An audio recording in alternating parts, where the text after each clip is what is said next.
Good morning, students. Today we are going to study about traits and its type and some other topics.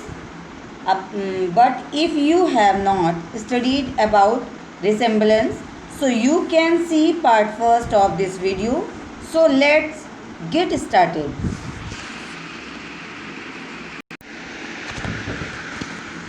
A distinguishing quality or characteristic, typically one belonging to a person.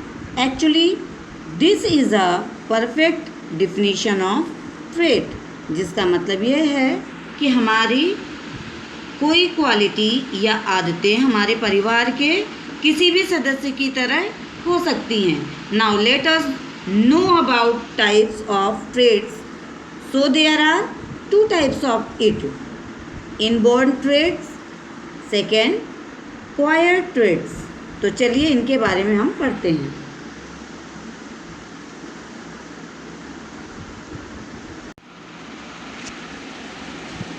Inborn traits.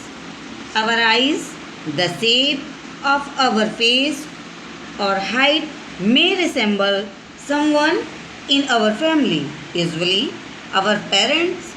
However, our traits or habits are non-physical features. These are referred to our likes and dislikes. Like Avi's physical resemblance is like her mother, but her traits are like her father. The manner in which she sits.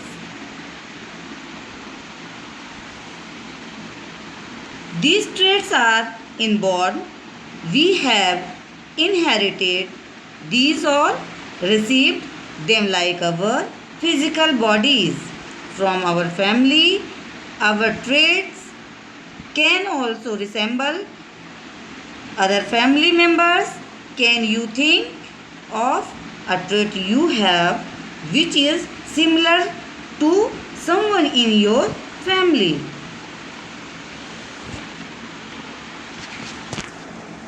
तो चलिए अब इसको अच्छे से समझें. Inborn traits, habits we inherit from our family members, usually from parents.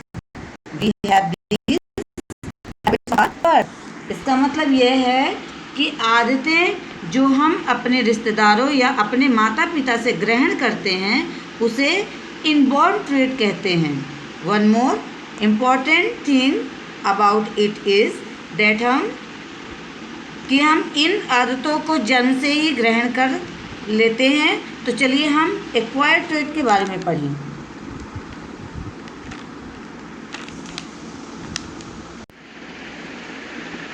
Acquired traits. The way inborn traits are inherited. The acquired trait is something you get और acquire from your surrounding or the situations you face. For example, Rose and her sister Lily live in Goa. Their parents own a little hotel. Rose's grandmother loves to read. She wants the girls to acquire a love for reading. They, however, think it's boring. So Rose's mother decided to buy them a Kindle for Christmas. The girls are thrilled. They have acquired a love for reading through technology.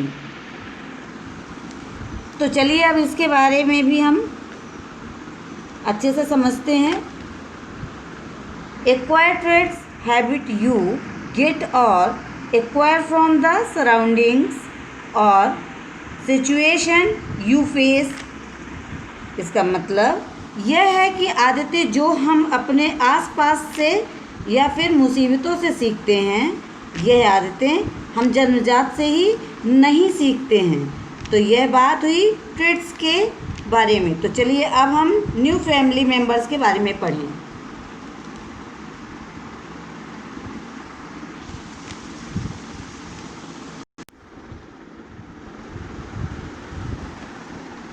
new family members. Most of us have siblings, brothers and sisters, whether our own or our cousins. Some families do not have children or their own. They may adopt a child who has lost its parents. Such children may be babies or older. Still other families do have children, but they still adopt a baby, so that a homeless, parentless child is given a home and love of a family. तो ये new family members के बारे में था, लेकिन एक और important topic है ऑर्फेन्स। तो इसके बारे में हम पढ़ते हैं ऑर्फेन्स होते कौन हैं। सो होमलेस एंड पेरेंट्सलेस चाइल्ड और नॉन एज ऑर्फेन्स, इसका मतलब यह है कि बिना घर और माँ बाप के बच्चे को ही ऑर्फेन्स कहते हैं। वह जिस जगह में रहते हैं उसे ऑर्फेनेज मतलब अनाथालय कहते हैं। अगर वही बच्चे एडॉप्ट किए जाते हैं तो वही बच्चे उस फैमिली के नए सदस्य कहलाते हैं। तो आज की क्लास यहीं ख़त्म होती है। अगर कोई डाउट आपको हो तो आप हमसे पूछ सकते हैं। Bye and hope so you all will complete your work in time.